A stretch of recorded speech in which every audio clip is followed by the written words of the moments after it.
Pasca pengunduran diri Menteri Pertanian Syahrul Yassin Limpo memberi sinyal Presiden Jokowi akan segera mengisi kursi Mentan.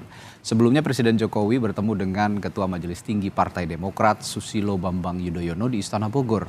Meski merahasiakan apa isi pertemuan, namun banyak yang berspekulasi Partai Demokrat akankah mendapat jatah kursi menteri. Kami hadirkan perbincangannya bersama sejumlah narasumber dalam Sapa Indonesia Pagi hari ini. Ada Ketua Badan Komando Strategis Bakomstra Partai Demokrat, Herzaki Mahendra Putra, dan maksud saya tadi Badan Komunikasi Strategis Bakomstra Partai Demokrat, Herzaki Mahendra Putra, dan pengamat politik atau guru besar komunikasi politik dari Universitas Pendidikan Indonesia, UPI, Profesor Karim Suryadi. Nanti saya juga akan mencoba terus menghubungi dari Partai Demokrasi Indonesia Perjuangan untuk juga ikut bisa berbincang pagi hari ini. Selamat pagi Bapak-Bapak. Selamat pagi, Rani. Ya, saya Pagi, Prof. Ya, sebelum ke yang dibilang tadi mungkin saja anasir-anasir yang dianggap spekulatif begitu ya oleh kita, publik begitu. Saya akan bertanya dulu ke partai yang menaungi juga Pak SBY, Partai Demokrat. Ya, sebelum juga nanti saya juga akan terus mencoba menghubungi PDI Perjuangan. Bung Herzaki, kendati itu banyak yang mengatakan ini akan berbicara soal Partai Demokrat yang akan diberi kursi menteri, tapi kemarin sejumlah kader Partai Demokrat juga mengatakan bahwa pembicaraan ini sebenarnya bukan hanya itu dan beyond politics and election. Jadi apa sih sebenarnya yang diobrolin, Bung Herzaki? Ya, gini Mas, ini kan ada dua presiden yang bertemu. Presiden ke-6 RI dan Presiden ke-7 RI. Iya. Indonesia ini kan sebenarnya sangat beruntung saat ini, harusnya sangat bersyukur karena kita masih punya 3 presiden yang masih hidup sampai dengan saat ini. Ada Pak Joko Widodo yang saat ini bertugas, ada Pak SBY Presiden ke-6, dan ada Bu Megawati Presiden ke-5. Mengapa kami sampaikan ini sangat beruntung dan seharusnya bersyukur? Karena berarti kita punya nih gudang pengalaman, referensi yang luar biasa dalam menghadapi situasi-situasi tertentu. Ya, misalnya dirasa perlu ya ada kebijakan yang akan diambil membutuhkan kecermatan, kan begitu. Karena bagaimanapun beliau-beliau ini kan pernah mengalami situasi yang berbeda-beda ya. Bicara mengenai masalah negara ini kan tidak ada masalah yang mudah gitu. Ya. Yang setiap langkah yang diambil tentunya butuh pertimbangan matang.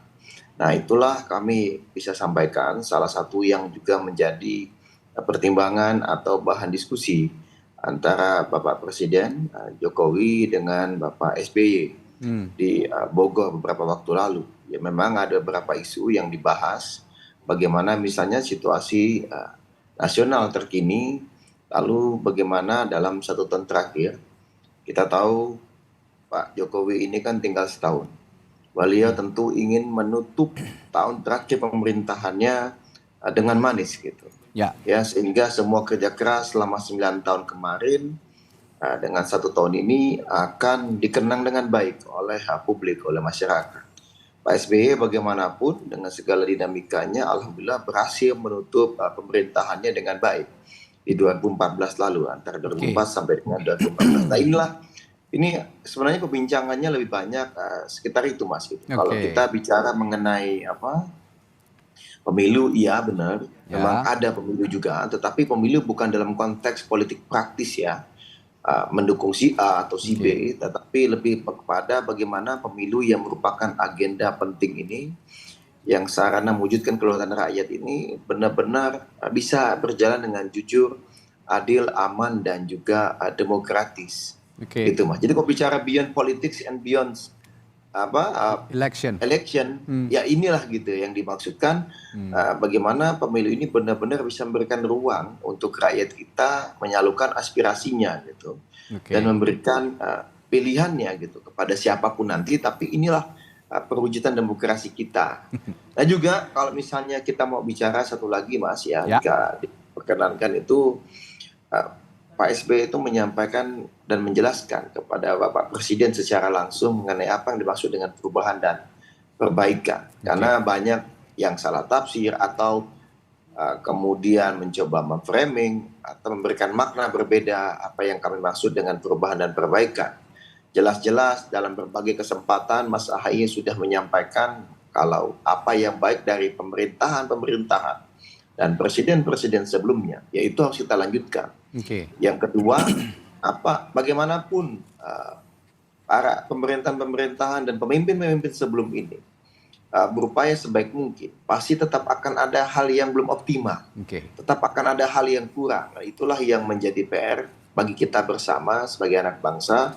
Siapapun yang akan memimpin, ya kita harus memperbaiki itu, lakukan perubahan-perubahan. Sama kata Pak SBY juga, Pak Jokowi juga memperbaiki apa yang kurang di era Pak SBY, kan begitu. Dan beliau juga melanjutkan apa yang baik di era Pak SBY. Ini Mas yang saya bisa sampaikan. Bung Zaki, saya tertarik dengan pernyataan Anda yang tadi. 1 tahun lagi Pak Jokowi akan memerintah Republik ini dan ingin dikenang dengan baik oleh masyarakatnya. Ini saya mengartikan Jokowi wants a smooth legacy. Jadi legacy yang mulus begitu ya untuk penerusnya nanti. Nah, ini saya tertarik karena dengan adanya isu di luar sana untuk memperkuat kabinet yang saat ini mungkin saja ada bolong begitu ya di beberapa pos. Adakah memang pembicaraan ke arah sana memang untuk soal reshuffle dan nanti akhirnya Demokrat diminta untuk mengisi posisi yang bolong itu? Ya. Saya tertarik dengan pernyataan Anda itu karena Demokrat juga tentu ingin berpartisipasi untuk menjadi mewujudkan mimpi Pak Jokowi yang punya smooth legacy di akhir nanti. Ya tentu kalau kami ya Mas ya, Demokrat ya sebagai partai, Pak SBY berulang kali menegaskan kita berpengalaman 10 tahun memerintah negeri ini, menjadi presiden itu tidak mudah gitu Mas ya. Dan bagaimanapun yang harus kita kedepankan ini kan kepentingan rakyat, bangsa dan negara. Jadi bukan kepentingan sektoral, pribadi, kelompok atau golongan. Nah inilah yang menjadi basis ya, menjadi dasar. Jadi Pak SBY itu juga kan sebenarnya kalau kita ketahui bersama gitu, jika memang Pak Jokowi ya sebagai presiden ingin berdiskusi ya, meminta masukan atau meminta pandangan dari Pak SBY mengenai suatu hal, Pak SBY itu kan sangat terbuka. Jadi beberapa kali misalnya diminta bertemu ya Pak SBY dengan tangan terbuka untuk hadir dan bertemu dengan beliau. Nah kalau bicara mengenai 1 tahun Mas, ini kalau kita bicara reshuffle ini ada 2 hal yang ingin saya sampaikan. Pertama, ini adalah hak presiden yang dijamin oleh konstitusi. Satu-satunya manusia, satu-satunya sosok di negeri ini yang berhak melakukan reshuffle kabinet itu adalah presiden, tidak ada yang lain. Jadi mau saya, mau Pak Karim, mau siapapun, mau ada ribuan orang berdiri di depan istana bilang reshuffle, tapi kalau Bapak Presiden tidak bilang dan tidak ingin ada reshuffle ya tidak akan terjadi Mas. Jadi ini kita harus menghormati hak beliau bagaimanapun. Ya ini hak prerogatif ya seorang presiden, ini hak. Yang kedua adalah ini berbicara mengenai kebutuhan. Ya ada pos kosong. Tapi pos kosong ini kan apakah kemudian cukup dengan katakanlah PJ gitu ya, atau PLT gitu, ataukah memang harus definitif. Nah ini kan lagi-lagi Prof. Karim nanti akan lebih bisa memberikan masukannya. Yang pasti begini kalau kami melihat.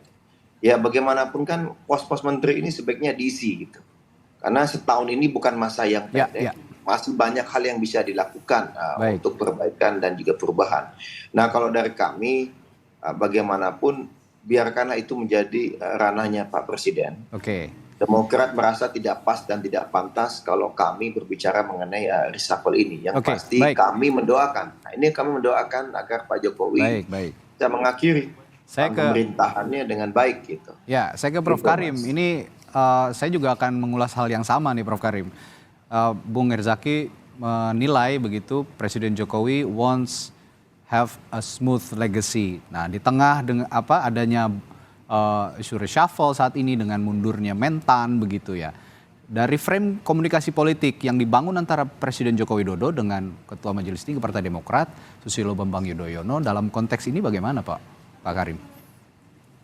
Ya, pertama pertemuan ini tidak mengejutkan, sama sekali tidak mengejutkan, tidak ada hal yang aneh gitu ya. Presiden dan presiden sebelumnya bertemu itu tidak aneh, justru aneh kalau presiden dan presiden sebelumnya tidak bersekur sapa memutuskan silaturahmi itu tidak lazim. Tapi kalau pertemuan ini lazim, apalagi Pak SBY presiden yang sangat referensial gitu ya. Bahkan saya dulu pernah mengundang ketika dia sudah berhenti, saya undang sebagai dekan datang ke UPI, dia datang memberikan umum. Itu yang pertama. Yang kedua, pilihan bagi seorang presiden atau pejabat politik manapun ketika akan berhenti tentu ada dua ya. Apakah dia akan menjadi burung yang lepas terbang kemana saja atau burung yang dia manis segala macam gitu ya. Tetapi terlepas dari itu, sebenarnya kan setiap pemimpin pasti ingin turun dengan soft landing. Dan dalam konteks itu maka banyak hal yang perlu dilakukan.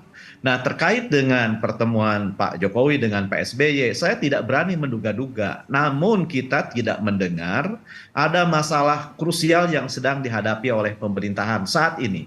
Masalah krusial atau isu khusus yang butuh misalnya jawabannya di Pak SBY. Kita tidak mendengar itu. Dalam artian pemerintahan hari ini berjalan baik-baik saja lah, biasa-biasa saja. Tidak ada hal yang mengharuskan dari sisi pemerintahan, dari sisi isu untuk bertemu dengan PSBY. Oleh karena itu maka menurut saya pertemuan itu pasti ya didorong oleh motif yang bersifat generik, berjangka panjang, atau mungkin tidak hanya sesuatu yang bersifat teknis. Itu yang kedua. Nah, oleh karena itu lalu bagaimana dalam hubungannya dengan kepentingan soft landing dan kebetulan misalnya ada pos menteri kosong, menurut saya memang itu harus diisi ya, karena sekalipun sebuah urusan tidak boleh ditelantarkan. Apalagi ini menyangkut hajat hidup orang banyak ya, pertanian yang sangat dimensinya sangat luas. Nah, yang kedua, apakah dalam konteks itu mungkinkah Demokrat mengisi kursi yang ditinggalkan oleh SYL ini? Ya menurut saya bukan hanya mungkin ya, tetapi ada dua. Yang pertama, ketika misalnya Pak Jokowi menawari kursi itu kepada Demokrat, pertanyaannya apakah Demokrat akan bersedia untuk berbuka lebih dulu, Pak Herzaki? Bersedia berbuka lebih dulu, itu yang pertama gitu ya. Kalau bersedia ya, jadi yang kedua, kenapa saya ikut membaca arah ke sana? Karena apa? Karena kan Demokrat baru saja bergabung dengan koalisi gitu ya. Koalisi yang di mana Pak Presiden Jokowi nyaman di sana begitu ya. Nyaman di sana. Jadi menurut saya kalau itu bicara 2024 seperti yang beliau katakan, kemudian terkait dengan misalnya ada juga isu resapel mungkin saja gitu ya. Sebab sekarang Demokrat tidak lagi ada di negara. Prof, punten, sebentar. Tapi sudah masuk ke dalam rumah yang membuat Jokowi nyaman ada di sana. Maaf Prof, ini kalau saya bertanya kenapa Demokrat? Karena Demokrat ini selama ini menjadi oposan di pemerintah. Jawabannya yang barusan itu ya Prof ya? Ya, betul. Sampai hari ini secara formal Demokrat adalah oposisi. Tapi dari 2019 ke 2024. Tapi kan untuk 2024 ke 2009, Demokrat sudah mengambil posisi, sudah mengambil sikap bergabung dengan koalisi yang dimana Presiden Jokowi kita tahu nyaman ada di sana gitu. Jadi meskipun ini bukan dibilang sebagai bentuk deklarasi Demokrat untuk bergabung dengan pemerintahan, maka ini akan dibaca, oh Jokowi udah nyaman kok dengan Demokrat, Demokrat sudah ada di rumah di sana kok. Jadi menurut saya sampai hari ini Demokrat masih puasa kalau urusan kabinet, kalau urusan politik 2019 gitu ya. Makanya tadi pertanyaan saya, bersedia nggak kalau ditawari Demokrat berbuka lebih dulu dari saya gitu kan. Nah itu jawabannya Radi. Ya, bersedia atau enggak, tapi saya yakin Demokrat juga nggak mau kecentilan, benar nggak Bung Herzaki? Ya benar, karena tadi bicara mengenai prerogatif, ini kan reshuffle ini kan ranahnya presiden gitu loh.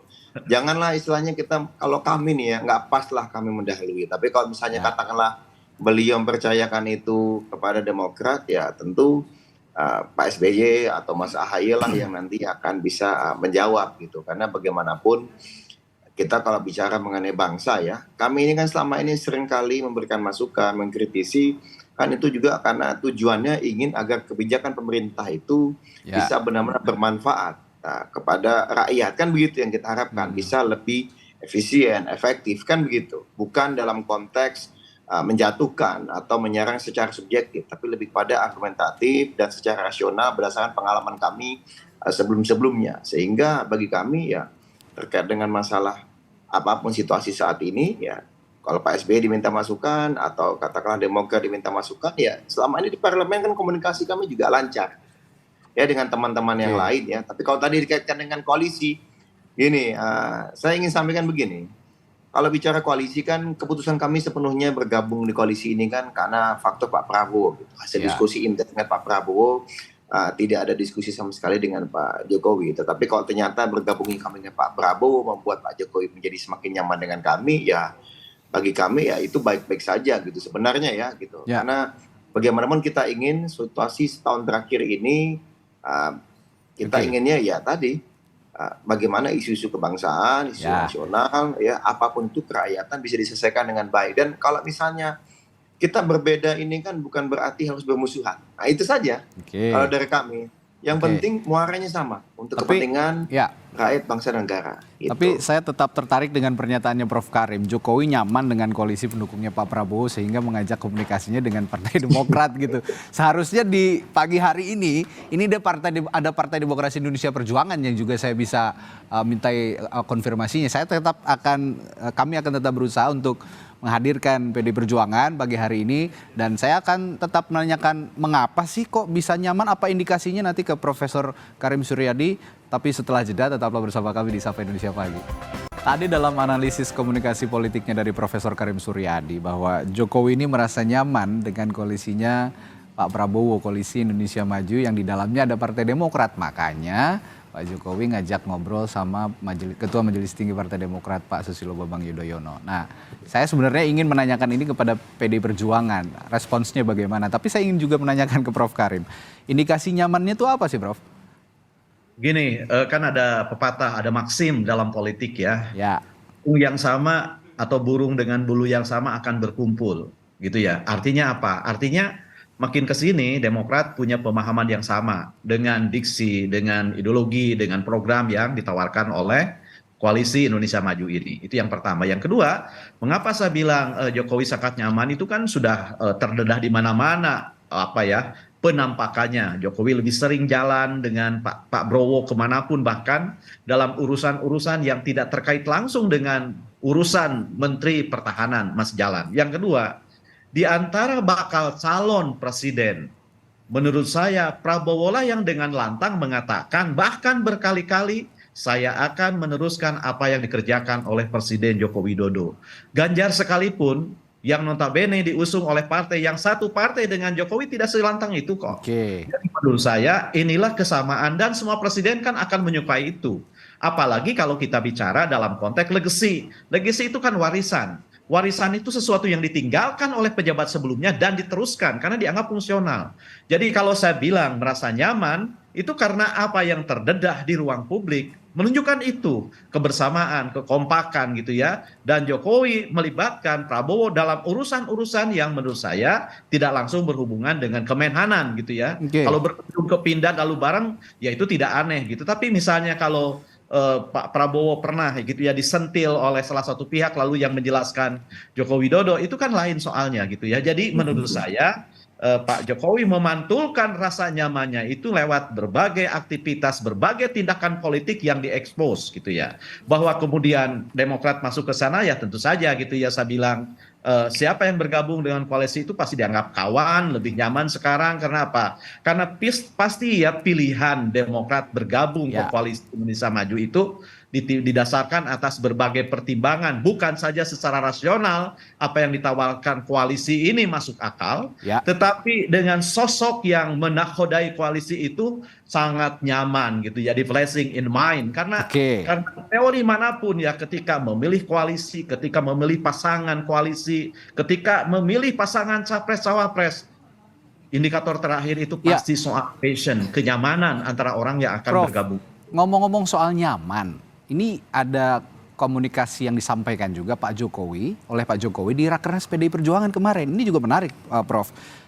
Pada saat berpidato di depan forum Rakernas, Pak Jokowi sempat bilang begini, Pak Ganjar, saya tadi sempat bisik-bisik dengan Pak Ganjar, mungkin bapak-bapak di sini juga sempat menyimak itu. Ya, saya mendengar. Pak Ganjar, begitu Anda dilantik nanti, dia sebelumnya berbicara sebagai Pak Ganjar sebagai calon presiden. Nah, begitu Anda dilantik, langsung hari berikutnya kedaulatan pangan dikerjakan. Ini apakah salah satu bentuk kenyamanan juga sepertinya dengan Ganjar Pranowo karena bisa berbicara seperti itu di depan publik begitu?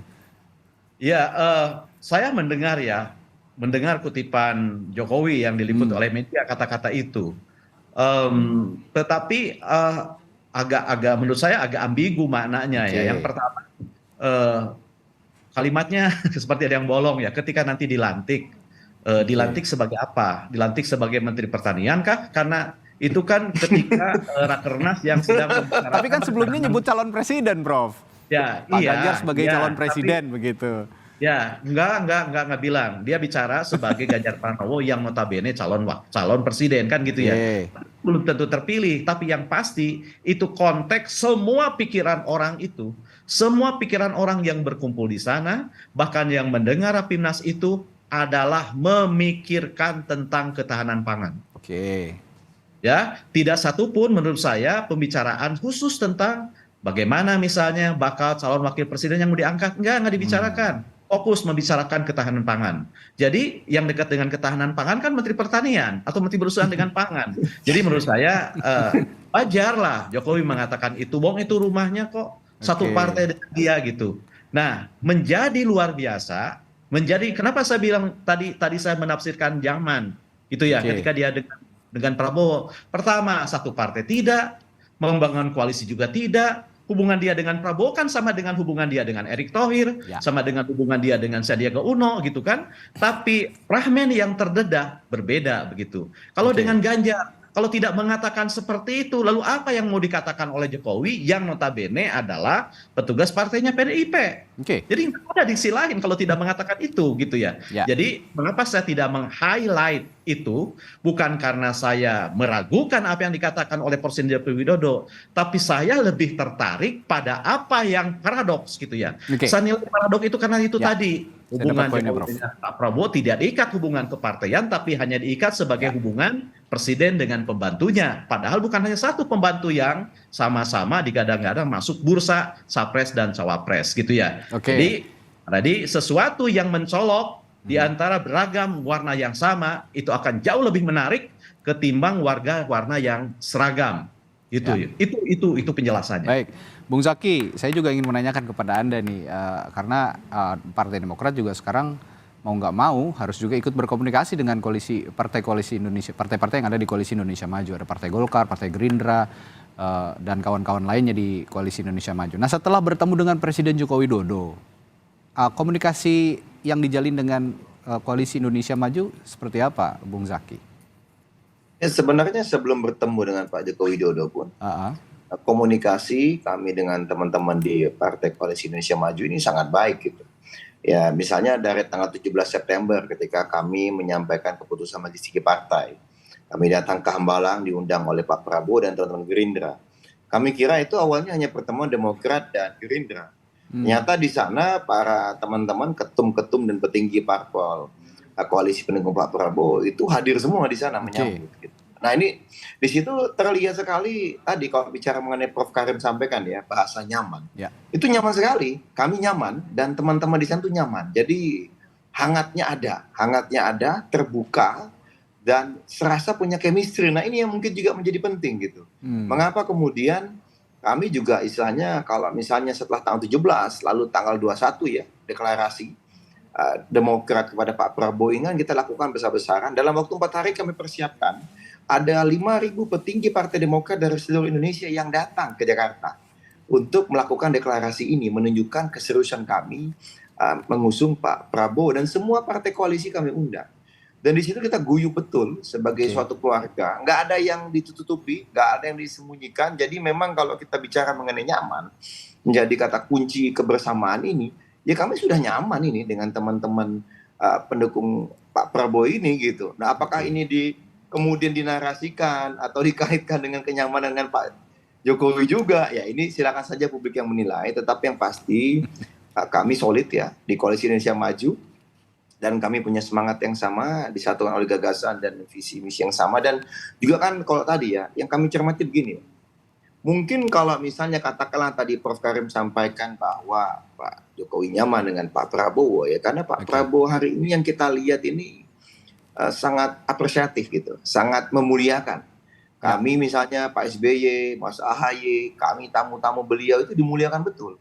Dan bahkan pada saat Rapimnas kami yang mendeklarasikan Pak Prabowo, di situ Pak Prabowo mengapresiasi capaian-capaian di era Pak SBY secara terbuka Ya. di hadapan jutaan permisa dan ribuan orang yang menonton secara langsung gitu. Nah ini Oke. kan ini membuat kami juga menjadi kunci kebersamaan. Tapi lagi-lagi ini saya jadi agak tergelitik tadi pada saat membahas mengenai ucapan Pak Jokowi, Pak Ganjar ketika setelah dilantik hari pertama ada bahas mengenai kedaulatan pangan. Saya lihat judul hari ini jangan-jangan Mentan mundur, itu kedaulatan pangan tadi ranahnya Mentan. Jadi agak apa ini kodenya? Jadi Nggak tahu ya, ini kan nggak tahu ya, saya kan nggak tahu gitu. Jadi Oke. pikiran juga nih. ya, gitu. Pak Jokowi berbicara itu di hadapan banyak kader PDI Perjuangan karena memang momennya Rakernas, ngomongin soal ketahanan pangan, kedaulatan pangan. Nah, saat ini ada momen juga bahwa Menteri Pertanian terseret kasus korupsi dan sudah mundur dari jabatannya. Nah, kalau misalnya tiba-tiba akhirnya ya jadinya memang dari kader PDI Perjuangan yang jadi mentan, Demokrat nggak akan baper ya berarti ya? Loh ya enggak, karena kan kami sejak awal tujuan kami ingin menjadi bagian penting dari kemenangan Pak Prabowo. Karena dengan kemenangan Pak Prabowo lah kami bisa memperjuangkan apa yang menjadi aspirasi dan harapan konstituen kami, harapan yang rakyat tumpukan kepada Mas Ahaye dan para anggota dewan kami dan caleg-caleg kami ketika bertemu dengan masyarakat di lapisan bawah. Nah ini yang menjadi penting gitu. Dan Pak Prabowo terbuka sekali dengan kami sampaikan, ada dua harapan kami kepada Pak Prabowo ketika sebelum memberikan dukungan tadi, sebelum mendeklarasikan, dan ternyata dari Pak Prabowo menerima betul gitu, sangat terbuka. Nah ini kan yang kemudian menjadi penting gitu. Kebersamaan ini kan bukan kebersamaan, mohon maaf ya, siapa dapat apa, tetapi bagaimana ide gagasan yang sama. Pak Prabowo ingin memperjuangkan kemakmuran, rakyat yang makmur dan juga keadilan. Ini sejalan. Kan Pak SBY atau Mas Ahaye kan juga sering bicara prosperity, ya kan? Kita bicara justice, itu kan hal yang sama, peace, misalnya mengenai perdamaian, ya kan, demokrasi. Ini hal yang sejalan ternyata dengan Pak Prabowo. Nah, kalau bicara mengenai kabinet, sepenuhnya itu kan Pak Jokowi, Pak Presiden. Ya. Iya, kalau kami kan ini selama ini komunikasi dengan Pak Prabowo dan teman-teman Koalisi Indonesia Maju. Mengusung Pak Prabowo. Kalau dengan Pak Jokowi kan Pak SBY dan Pak Jokowi sesama presiden. Nah, kalau masalah reshuffle kita tunggu aja lah Pak Presiden. Gitu. Pasti ingin yang terbaik. Terakhir saya ke Prof Karim. Prof, kalau memang seandainya ya, kita bukan berandai-andai tapi indikasinya memang sudah cukup kuat begitu ya. Jika memang nanti akhirnya Demokrat yang masuk ke dalam kabinet begitu di akhir masa pemerintahannya Pak Jokowi yang tinggal 1 tahun lagi, saya ingin bertanya implikasinya terhadap publik ini negatif atau positif, Prof? Ya, menurut saya sekali lagi tadi saya katakan kalau memang benar ya Pak Jokowi akan mengambil salah satu kader Demokrat terbaik untuk menggantikan posisi ini, itu motifnya generik gitu ya. Kenapa saya bilang seperti yang generik? Pertama, kalau dilihat dari komposisi dukungan partai pemerintah pendukung Jokowi sudah besar, tidak ada yang kurang. Yang kedua, kalau dilihat dari isu spesifik gitu ya, tidak ada karena mundurnya Menteri saja sebenarnya. Yang ketiga, yang lebih mungkin itu karena Jokowi ingin memancarkan gairah secara kolektif untuk menciptakan sebuah suasana yang kondusif menghadapi pemilu 2024, kondusif menghadapi pasca lengsernya dia sebagai presiden. Jangan lupa, salah satu prinsip dalam komunikasi politik itu melakukan sesuatu yang disebut dengan ignite people. Nyalakan gairah orang, nyalakan semangat orang, nyalakan kenyamanan orang. Mengapa? Sebab gairah itu menular.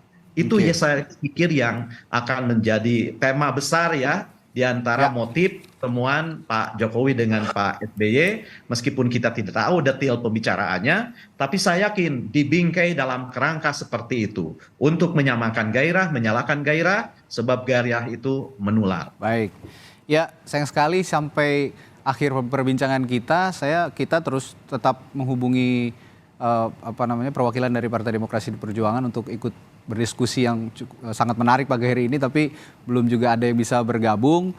Tapi cukup seru dengan bapak-bapak ini, juga dengan Prof Karim, dengan Bung Zaki juga sangat seru juga. Jadi terima kasih telah berbagi perspektifnya Ketua Badan Komunikasi Strategis Herzaki Mahendra dari Partai Demokrat, dan juga Guru Besar Komunikasi Politik Universitas Pendidikan Indonesia Profesor Karim Suryadi. Terima kasih bapak-bapak, sehat selalu, jumpa lagi lain waktu ya.